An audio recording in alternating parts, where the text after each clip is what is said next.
छोड़ी फोन न केलही बोले हर जइया किया दिल तोरा देलही करे छ शादी छोड़ी फोन न केलही बोले हर जइया किया दिल तोरा देलही बदला तोरा चुकाब परतौ कोन छियै सब दिन के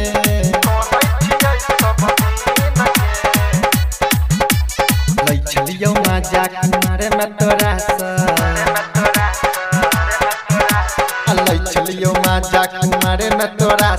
लेबौ अब तोरा बहिन से लै छलियौ मजा कुमार में तोरा लेबौ अब तोरा बहिन से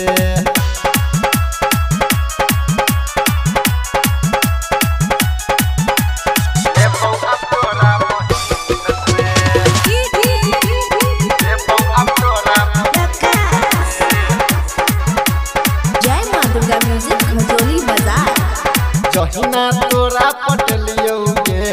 बहिनो के तोरा पटेबौगे आ तोरा से प्यार क सुनै गे छौरिया बड़ बड़ कष्ट उठलियौ गे जहिना तोरा पटलियौ गे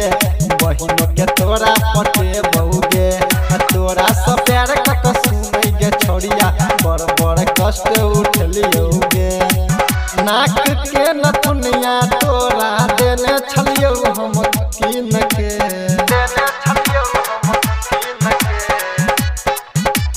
लै छलियौ मजा कुमार में तोरा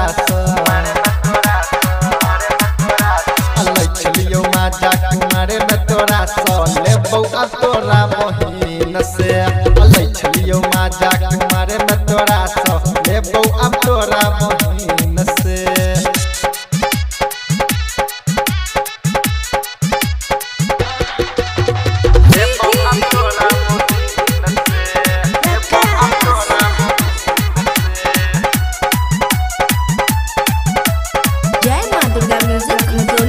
जहिना के तहिना रहबे गे सेज के सुख नहीं देबे गे मिथिला के छौड़ा छियै हम घुर फिर के हमरे लायबे गे जहिना के तहिना रहबे गे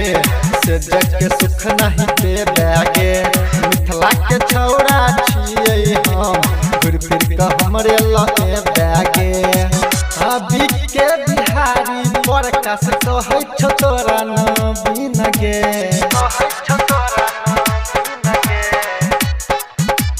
लै छलियौ पहिले कुमार में तोरा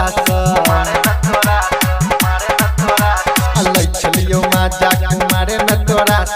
लेबौ अब तोरा बहिन से लै छलियौ मजा कुमार में तोरा लेबौ अब तोरा बहिन